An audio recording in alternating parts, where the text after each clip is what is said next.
पहली कि नेपाल के लोग भारतीय सेना का हिस्सा क्यों बनते हैं, और दूसरी ये कि गोरखा रेजिमेंट में नेपाल के जवानों के शामिल होने से नेपाल पर क्या सामाजिक और आर्थिक प्रभाव पड़ा। गोरखा रेजिमेंट और नेपाल के जवानों का संबंध कई दशकों पुराना है। गोरखा भारतीय सेना की शान है और कई युद्धों में अदम्य साहस का गौरवपूर्ण इतिहास रहा है। यही वजह है कि चीन परेशान है। जब भी गोरखास की बात हो तो फील्ड मार्शल सैम मैनेक्शॉ की वो बात याद आ जाती है। फील्ड मार्शल सैम मैनेक्शॉ ने कहा था कि अगर कोई इंसान कहे कि उसे मृत्यु से डर नहीं लगता है तो या तो वो झूठ बोल रहा है या तो वो गोरखा सैनिक है। चीन ये जानना चाहता है कि नेपाल के लोग अपनी सेना को छोड़कर भारत की सेना में क्यों शामिल होते हैं। इसकी वजह क्या है?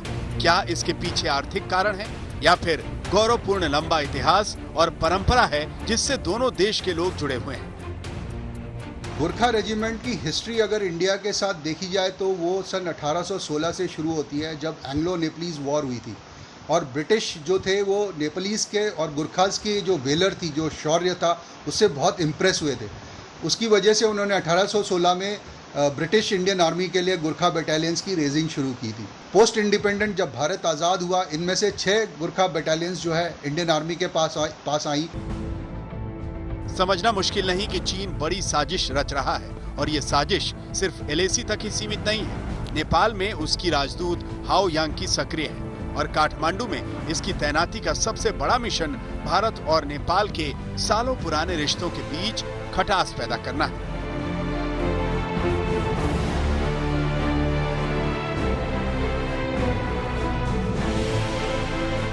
चीन ये जानता है कि गोरखा रेजिमेंट भारतीय सेना की सबसे बड़ी रेजिमेंटों में से एक है। करीब 60 से 80 हजार नेपाली गोरखा इस रेजिमेंट का हिस्सा है। हर साल नेपाल से करीब 1500 गोरखा सैनिक सेना में शामिल होते हैं। इनके शौर्य और वीरता की गाथा से भारतीय सेना का इतिहास भरा पड़ा है। 1962 की जंग हो या फिर 1965 और 1971 में पाकिस्तान से युद्ध, हर मोर्चे पर गोरखा रेजिमेंट के जवानों ने दुश्मनों को मुंहतोड़ जवाब दिया है और यही वजह है कि चीन को ये गठजोड़ खटक रहा है। चीन की जो आजकल हरकतें हैं वो भारत के पड़ोसी देशों को किसी न किसी तरह से भारत के खिलाफ भड़काने की कोशिश कर रहा है और साथ ही साथ किसी न किसी तरह उन पड़ोसी देशों को कमजोर करने की भी आर्थिक तौर पर कोशिश कर रहा है। अगर हम नेपाल को देखें तो नेपाल का जो मैक्सिमम उनका जो रेमिटेंस के दौरान जो पैसा आता है वो उनका एक बहुत मेजर सोर्स ऑफ इनकम है। भारत से 1,30,000 करीब पूर्व सैनिक नेपाल में है जिनको भारत से पेंशन मिलता है। चीन नेपाल को किसी मोहरे की तरह इस्तेमाल कर रहा है। नेपाल के प्रधानमंत्री केपी शर्मा ओली चीन के इशारों पर काम कर रहे हैं। काठमांडू में चीन की राजदूत हाओ यांकी नेपाल के प्रधानमंत्री की संकट मोचक बनी हुई है। चीन ने नेपाल के प्रधानमंत्री केपी शर्मा ओली की कुर्सी बचाई और अब वो लगान वसूल रहा है, भारत के खिलाफ खाई खोद रहा है। भारत और नेपाल के गोरखा सैनिकों का सदियों पुराना संबंध है। मौजूदा दौर में चीनी सेना एक साजिश के तहत नेपाली गोरखा सैनिकों को अपनी सेना में शामिल करना चाहती है। नेपाली सैनिकों ने कई युद्धों में भारतीय सेना को अहम जीत दिलाई है और ऐसे में दोनों सेनाओं के बीच में दरार डालने की कोशिश मुश्किल ही नामुमकिन है। कैमरामैन रविकांत के साथ मंजित नेगी, दिल्ली, आज तक। भारत, नेपाल और ब्रिटेन में गोरखा सैनिकों की सैन्य सेवा के संबंध में 1947 में समझौता हुआ था। इस समझौते के मुताबिक दोनों देश की सेना में नेपाली गोरखाओं की नियुक्ति होती थी, लेकिन हाल में ही नेपाल के विदेश मंत्री प्रदीप कुमार ग्यावली ने इस समझौते पर सवाल उठाए थे। हालांकि भारत ने इसे ये कहते हुए नकार दिया कि नेपाल की तरफ से ऐसी कोई आधिकारिक बात नहीं की गई, लिहाजा इस पर बात करना अभी जल्दबाजी होगी। दरअसल चीन की सरकार और सेना गोरखा रेजिमेंट को लेकर पड़ताल कर रही है। अब आपको ये भी जानना चाहिए कि आखिर चीन की सेना को गोरखा रेजिमेंट में ही इतनी ज्यादा उत्सुकता क्यों है। दरअसल गलवान घाटी में मौजूदा तनाव के बाद भारतीय सेना के शौर्य का सामना करने वाले चीन सेना इसी जगह पर सालों पहले गोरखा रेजिमेंट के जवानों ने उसे धूल चटा दी थी। 1962 में चीन के भारतीय इलाकों पर कब्जों के दावों के बाद दोनों देशों की सेनाएं एक दूसरे के आमने सामने आ गई थीं। भारतीय गोरखा रेजिमेंट ने 4 जुलाई 1962 में घाटी में पहुंचने के लिए एक पोस्ट बनाई थी। इस पोस्ट ने समांगलिंग के एक चीनी पोस्ट के कम्युनिकेशन नेटवर्क को ध्वस्त कर दिया, काट दिया, जिसे चीन ने अपने ऊपर हमला बताया था। इसके बाद चीनी सैनिकों ने गोरखा पोस्ट को 100 गज की दूरी पर घेर लिया था।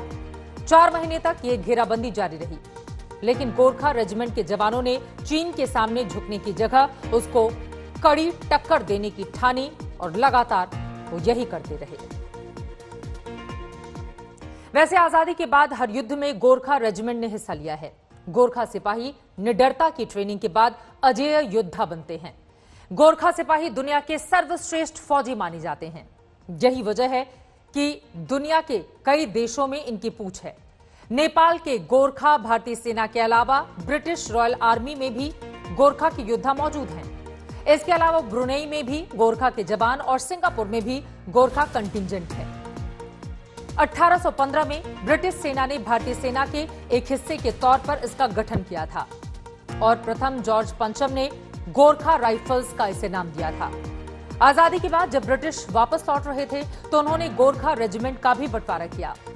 10 रेजिमेंट में से 1, 3, 4, 5, 8 और 9वीं रेजिमेंट भारतीय सेना को मिली, जबकि 2, 6, 7 और 10वीं रेजिमेंट को ब्रिटिश अपने साथ ही रखना चाहते थे और लंदन लेकर जाना चाहते थे।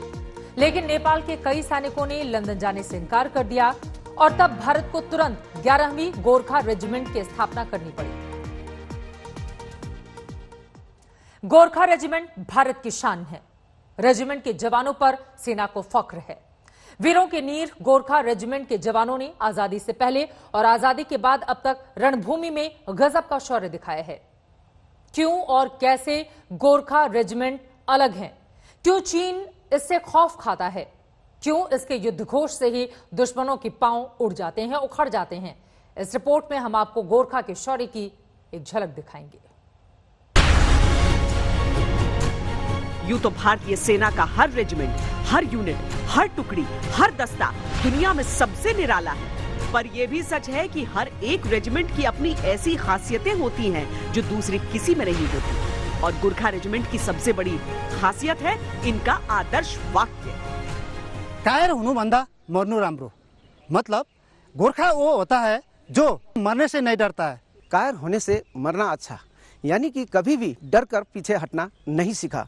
गोरखा ने हर समय आगे बढ़ना सीखा है। वो दुश्मन को मारने से पहले अपने डर को मारते हैं, डरने से बेहतर मर जाने को मानते हैं। ये इनका संस्कार है, इनकी परंपरा है। इनकी ट्रेनिंग का पहला उद्देश्य होता है डर पर जीत हासिल करना।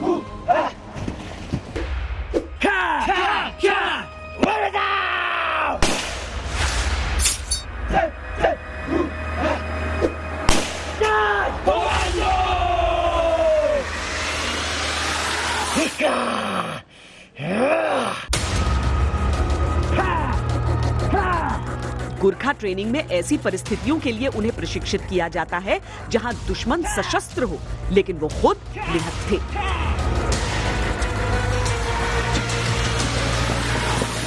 बैक साइड से अगर आप अटैक करते हो, पहले कहाँ टारगेट करोगे? बैक साइड में। सबसे पहला आपका कौन सा? सबसे ऊपर बेस ऑफ द स्कल।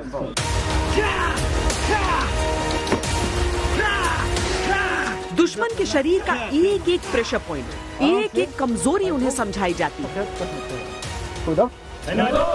हथियार चलाने से पहले वो हाथ चलाना सीखते हैं। साथ ही अपने शरीर के नाजुक हिस्सों का बचाव भी सीखते हैं। कई ऐसे हालात हमें पेश आते हैं जहां पर कि हमारे जो हथियार, जो हमारे गोला बारूद जो खत्म हो जाते हैं, तो ऐसे हालात में हमें दुश्मन के साथ बिना हथियार के भी लड़ना बहुत ही जरूरी होता है। इसलिए हमें उन रिक्रूट्स को अनआर्म्ड कॉम्बैट की लड़ाई पर भी ज़्यादा जोर दिया जाता है, ताकि ऐसे मौके पर दुश्मन के साथ आसानी से वो लोहा ले सके और दुश्मन के ऊपर विजय प्राप्त कर सके। रणभूमि में ये एक ऐसी क्षमता है जो बहुत काम आती है।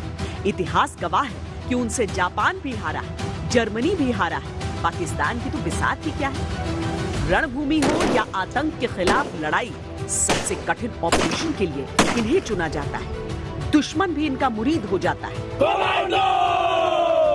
ऐसी कुछ बात हिटलर ने कही थी कि उन्होंने हर कैंपेन में गुरखास की ब्रेवरी को, उनकी शौर्य को, उनकी करेज को देखा सेकेंड वर्ल्ड वॉर में, और उनका कहना सच है, अगर कहीं जगह कोटेशन दिया जाए कि काश मेरे पास गुरखा रेजिमेंट होती, या कहना कि मैं गुरखा रेजिमेंट होती मैं संसार पर विजय कर लेता। ये एग्जैक्ट वर्ड्स क्या हैं कोई कहा नहीं जा सकता, पर उन्होंने गुरखा रेजिमेंट के, गुरखा बटालियंस की ट्रुप्स के शौर्य के बारे में प्रशंसा आवश्यक की थी। 18वीं सदी की शुरुआत में ईस्ट इंडिया कंपनी भारतीय उपमहाद्वीप में अपने पांव पसारने में लगी हुई थी। इस कारण नेपाल से उसके टकराव की स्थिति बार बार बनती थी। नेपाल अपने गुरखा सैनिकों के साथ खुद भी विस्तार में लगा हुआ था। 1767 में अंग्रेजों ने अपने 2500 सैनिक उन्हें रोकने के लिए भेजे, लेकिन कठिन इलाका, बीमारियों और गुरखाओं से मुकाबले में सारे के सारे अंग्रेज अपनी जान गंवा बैठे। गुरखाओं और अंग्रेजों के बीच निर्णायक युद्ध छिड़ा 1814 से लेकर 1816 के बीच। तत्कालीन उत्तराखंड के नालापानी में कैप्टन बालभद्र कुंवर 600 लड़ाकों के साथ एक किले में मौजूद थे। किले को घेर कर खड़े थे 3500 अंग्रेजी सैनिक। उनके पास तोपें थी, बंदूकें थी और गुरखाओं के पास अपनी हिम्मत। यही कोई 200 से अधिक सालों की बात है जब अंग्रेजों का सामना गुरखा सैनिकों से हुआ था। अंग्रेजों के पास आधुनिक वेपन्स और गुरखाओं के पास बहुत बुनियादी हथियार। मुट्ठी भर गुरखा और हजारों में अंग्रेज, लेकिन नाकों चने चबवा दिया था गुरखा सैनिकों ने। महीनों ये मुकाबला चलता रहा, पर अंग्रेज गुरखाओं को हरा ही नहीं पा रहे थे। आखिरकार रसद खत्म होने पर गुरखाओं को बाहर आना पड़ा, लेकिन अंग्रेजों ने उनके साथ हारे हुए योद्धाओं वाला सुलूक नहीं किया। वो गुरखाओं की वीरता को समझ चुके थे। उन्होंने सैनिकों से अंग्रेजी सेना में शामिल होने की पेशकश की और यहीं से शुरुआत हो गई एक गौरवशाली रेजिमेंट के गौरवशाली इतिहास की। धीरे धीरे ब्रिटिश इंडियन आर्मी में 10 गुरखा राइफल्स की स्थापना हुई। आजादी के बाद जब अंग्रेज वापस इंग्लैंड लौट रहे थे तो गुरखा रेजिमेंट का भी बंटवारा किया। पहली, तीसरी, चौथी, 5वीं, 8वीं और 9वीं गुरखा राइफल्स हिंदुस्तान में रहे। दूसरी, छठी, 7वीं और 10वीं गुरखा राइफल्स को अंग्रेजों ने साथ ले जाने का फैसला किया, पर बहुत बड़ी संख्या में गुरखा जवानों ने इंग्लैंड जाने से इनकार कर दिया। वो भारतीय फौज में रहना चाहते थे। नतीजतन भारत को 11वीं गुरखा राइफल्स की स्थापना करनी पड़ी। इस बंटवारे के लिए भारत, इंग्लैंड और नेपाल के बीच बाकायदा एक त्रिपक्षीय समझौता किया गया ताकि गुरखा हितों को सुनिश्चित किया जा सके। इसमें इसका खास ख्याल रखा गया कि सांस्कृतिक और धार्मिक भावनाओं को हमेशा सर्वोपरि रखा जाएगा। यही वजह है कि गुरखाओं के युद्ध घोष में आज भी महाकाली की वंदना शामिल है।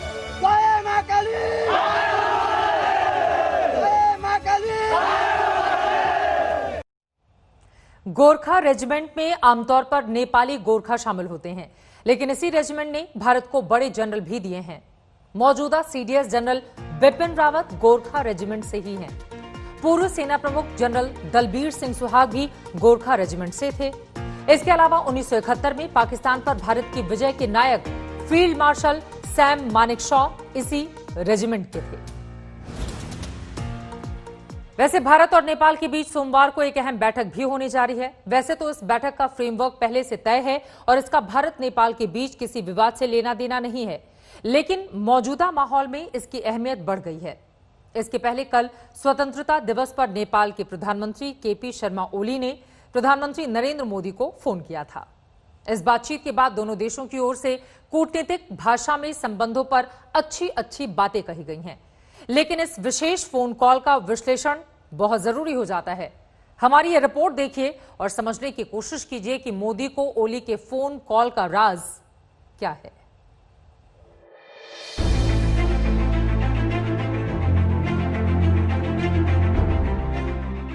15 अगस्त को नेपाल के पीएम केपी शर्मा ओली ने प्रधानमंत्री नरेंद्र मोदी को फोन किया था। ये फोन कॉल ऐसे समय में हुआ है जब बीते कुछ हफ्तों में नेपाल की ओर से रिश्तों की मर्यादा तोड़ने वाले फैसले हुए हैं, उकसावे वाले बयान आए हैं।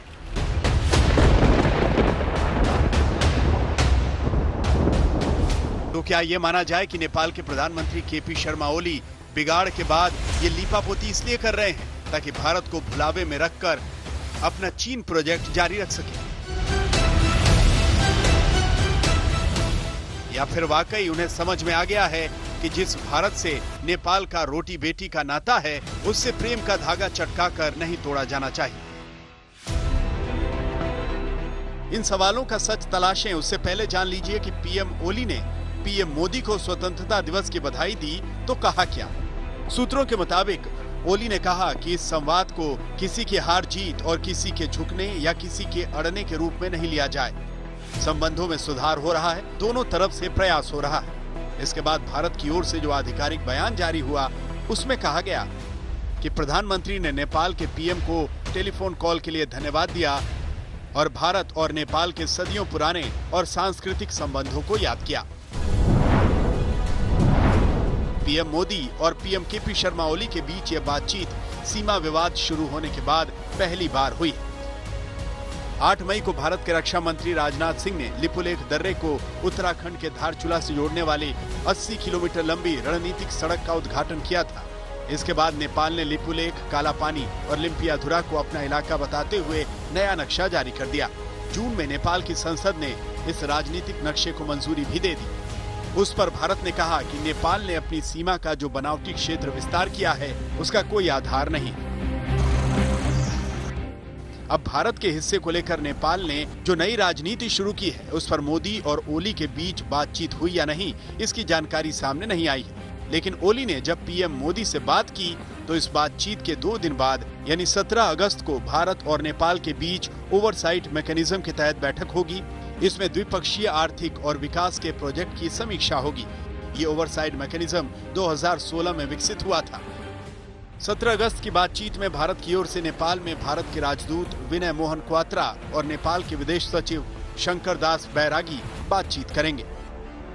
जाहिर तौर पर नेपाल की कम्युनिस्ट पार्टी के पीएम केपी शर्मा ओली को चीन का साथ अपनी कुर्सी बचाने के लिए भले चाहिए हो, भले ही नेपाल की कम्युनिस्ट पार्टी में मचे उथल-पुथल में चीन ओली की मदद कर रहे हो, लेकिन ये भी तय है कि भारत नेपाल का सबसे मजबूत सहयोगी रहा है, उसका मददगार रहा है और उसे नजरअंदाज करना नेपाल के लिए आसान नहीं है।